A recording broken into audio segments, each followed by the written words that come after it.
Welcome to HR.com Live. This podcast is produced by HR.com, the #1 destination to help 1.7 million HR executives maximize human potential and drive extraordinary business results. Good afternoon and welcome to HR.com Live. My name is Dr. Heidi Scott and I'm the Chief Learning Officer here at HR.com. My goal is to ensure that our learning ecosystem remains innovative so we effectively equip HR professionals with the tools they need to learn, lead, and navigate their careers. I'll be your host today, and in this episode, we're going to be talking with JD Dillon about finding the balance in modern talent development. JD is one of the most prolific authors and speakers in workplace learning. He's the Chief Learning Architect at Axonify. With his practical approach, JD helps organizations apply modern learning principles and achieve measurable results through employee development. For about 20 years, he's worked in operations and talent development with some of the world's most dynamic organizations. We all know about Disney, Kaplan, Brambles, and AMC. In his role, he collaborates with an award-winning team to build technology, content, and services that enable frontline employees around the world to do their best work every day. JD, thanks for being with us today, and I'm looking forward to our conversation. Thanks for having me. Yeah. So just a quick question to kind of kick things off. When it comes to driving long-term performance through their people, what do you believe organizations need to be mindful of? I'm talking a lot lately about this idea of a balancing act in talent development, where I often see organizations shift one way or the other. At least they lean a lot of their resources one way or the other. And those two ways being, the day-to-day programmatic compliance-y type stuff, the stuff that's got to get done in order for the business to run and people to be able to do their jobs. And then the other side being the reskilling narrative, the long-term development thing. What we used to kind of think about more as a career development conversation, which I think has landed a little bit more in the reality that people tend not to make careers in singular organizations anymore. But I see a lot of organizations kind of leaning resources one way versus the other, where you talk to a learning development team, they'll say we do a lot of compliance training. That's really where a lot of our priorities and resources go. Or they're really focused on the reskilling narrative and they're really kind of leaning into those types of programs. For me, you need both, because if people aren't able to do the best work every day and do their jobs and solve problems as they arise, can they really focus on future, skill development, what they need to know to take on the next role or as their role develops? Or again, if you're kind of focused on the developmental side of things, do people have the time to dedicate to that type of training offering or talent development offering when I've yet to meet a professional that says, I have all the time available for all the learning I need to do? So how do we as talent development professionals, HR professionals, learning and development, build a strategy and kind of set up the right tools and tactics so that we can help people both solve the problems that they need every day, complete the training they need to do their jobs, but at the same time be working towards something for the future? And that'll make us more agile as organizations so that we don't have to chase the changes that are happening around us and realize we suddenly don't have the skills that we need in order to compete. We can be building that along the way. And I see it as kind of L&D or talent development's job to put the right mechanisms in place so that we can help people do whatever they need to do, whether it's regulatory related or it's a future skill idea. We need to be able to handle both sides.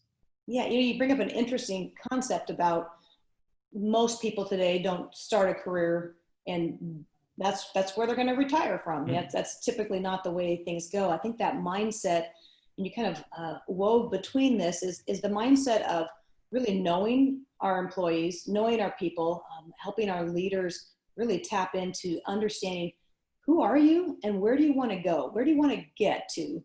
And it could be inside the organization. It could be, they've got a vision for 15 years down the road, and to, in a sense, partner with them and say, we're going to help you do your job better now and help you get where you want to go, even though things could change, things could shift. Mm-hmm. But I think that's a lot of what you were talking about.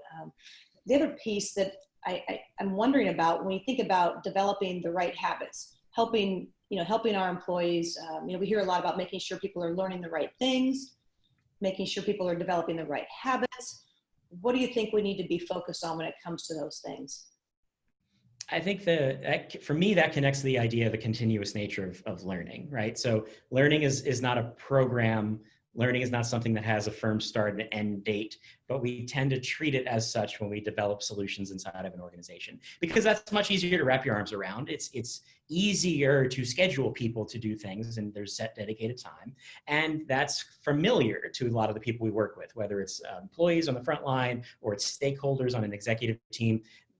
This is an interesting profession because it's one of the few professions I see inside of a large, complex organization where everyone has an opinion on how you do what you do, because everyone has gone to school or everyone has gone to training before. They think they know what they like or need or what has worked. So they come to you with a prepackaged idea. And I always kind of chuckle when I hear a stakeholder come to a learning development team and say, we need a 30-minute training on this particular topic.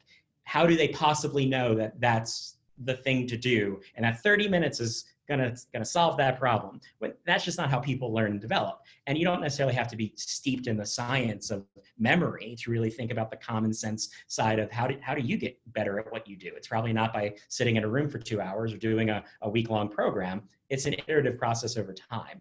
So how do we adjust the way that we support people to accommodate the fact that people are going to learn through experience, they're going to learn through training, they're going to learn through resources, through coaching. There's a lot of things that are going to happen. And it's going to happen through the course of doing the job. So we have to figure out how we can get closer to that world rather than say, well, we have to wait for someone to be able to learn until we can get them out, put them in a program, because that's increasingly challenging in an increasingly virtual world with more dynamic skill requirements that are constantly changing, right? We've got to figure out how we can be part of the work when it comes to developing your skills, as opposed to being something that separates you from the work. Because that's just, an organization is always going to prioritize execution because you need to get the job done. We need to make talent development part of that as opposed to something that competes with it. Yeah, I think you're right. I think knowing what is their job, what is it like on the front lines, day in, day out? What are the gaps and deficiencies that they maybe feel or experience, that if we can unearth that or shed light on it, then training to close those gaps typically intensifies a willingness to embrace that training, whatever that may be, however it's delivered. Yeah. Mm-hmm. So we talk about business agility. Organizations everywhere are seeking business agility is kind of one of the buzz terms out there. When it comes to L&D, what do you think are the most critical elements for L&D folks to be aware of when we think about business agility and contributing to that? Sure. I'm on record as saying I think the talent development field or learning and development is going to have a hard time progressing forward as a function if we don't fix our measurement problem. So, data drives so many decisions and so many conversations within a modern organization. The question becomes, how does that relate to what we do in learning and development? And are we using data and measurement in order to ask the right questions, identify what the challenges really are, and then provide the right type of solution that can then further use data in order to figure out what a person actually needs. And again, I rarely talk to a learning and development team that says, we have all the time, all the money, all the resources, we're good, right? You're usually trying to do the best with what you can. And if you're supporting 100,000 people, but you're a mighty team of 40, how do you figure out how to get 100,000 people what they need when they need it so they can do their best work every day? And for me, a critical part of that equation to balance that out is data. So understanding, not just data from a learning and development or training experience, because we're kind of steeped in level 1 surveys and quiz scores, but how do we make our data conversation part of the larger narrative inside of your organization? Because there's a lot of rich data out there, especially if you work in certain types of environments. I always reference call centers as kind of a just giant data warehouse. So, but how are you using some of these same data points that your operation is using to make decisions, to figure out where are their problems proactively, figure out where particular individuals may need support, and then kind of merging that data story with what we can contribute, because we still also have data sources that might be helpful to shape that story.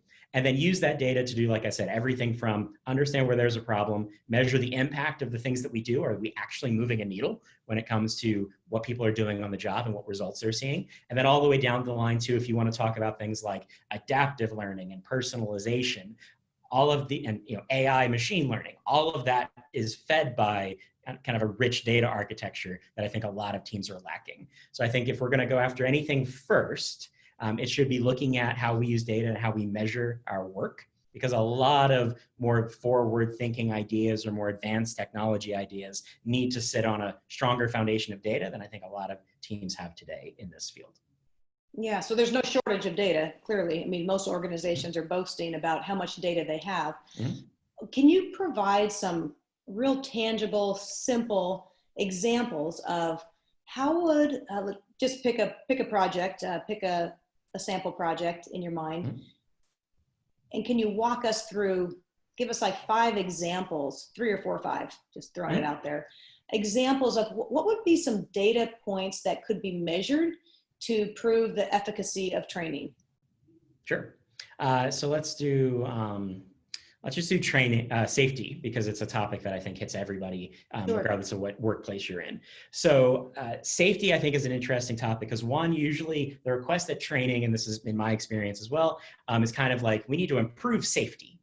And that is a giant word that I don't know how to handle. And what often happens is, and maybe people come to you and say, we need an hour course about safety.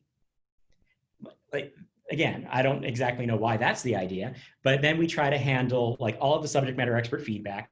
Now we've got a course that has personal protective equipment and lifting and how to handle this device. Like we package everything together without realizing that's just not how people learn. It's not contextual. It doesn't specifically relate to what I'm doing on the job every day. And then what's the likelihood I'm going to remember anything from that hour when I eventually use that piece of equipment 3 months from now, right?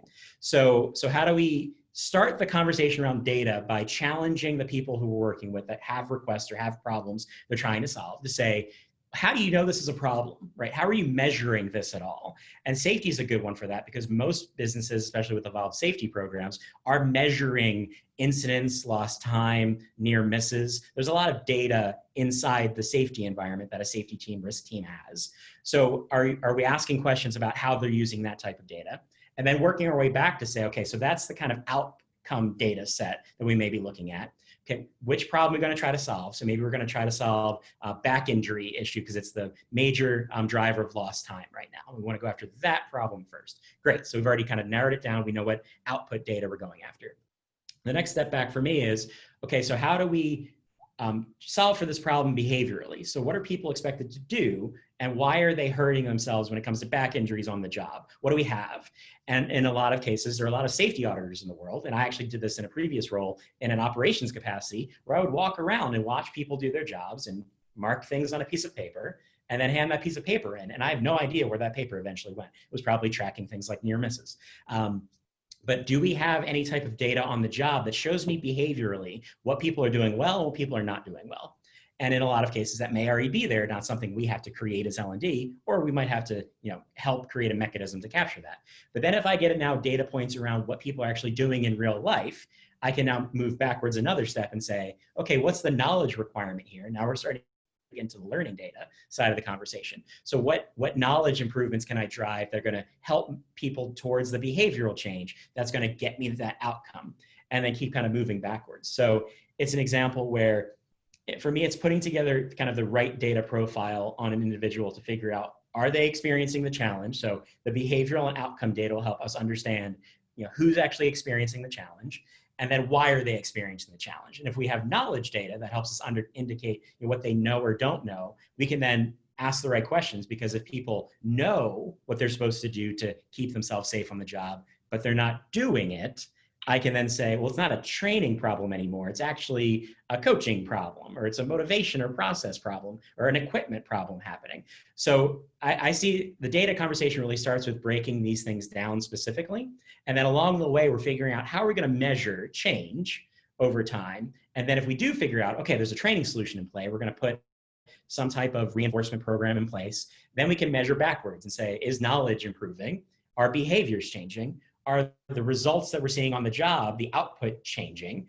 And then you can even stack more data on top of that to start to figure out how are we actually, what's causing the change? And that's, I just borrow, tactics from marketing as an example, because marketers are great at using a lot of granular data in order to figure out what's motivating us to make purchase decisions as a consumer. I think it's the same general idea in learning and development. If we build the right data profile, we can start to figure out what factors in the workplace are actually changing behavior. Is it the training, or is it coaching, or is it that they installed a new piece of equipment, right? There could be a bunch of things that influence performance, but we need to pick apart granular data in order to figure that out. And that's just kind of a simple example of how to work your way through with a subject matter expert in safety to kind of pull out where the data exists and where we may have to add some of our own along the way. No, I love that. And I think you maybe you didn't even know you were doing it, but you modeled a very solid consultative approach of continuing to ask the right questions and make observations and then ask some more questions. I think that was awesome. I think hopefully our listeners and viewers are taking notes of, I think sometimes using a specific example like that kind of demystifies, like, oh, how do we use data? We have a lot of it, but that was a great example of just being tangible. The other piece that you said that really stood out to me, JD, is the aspect of, is it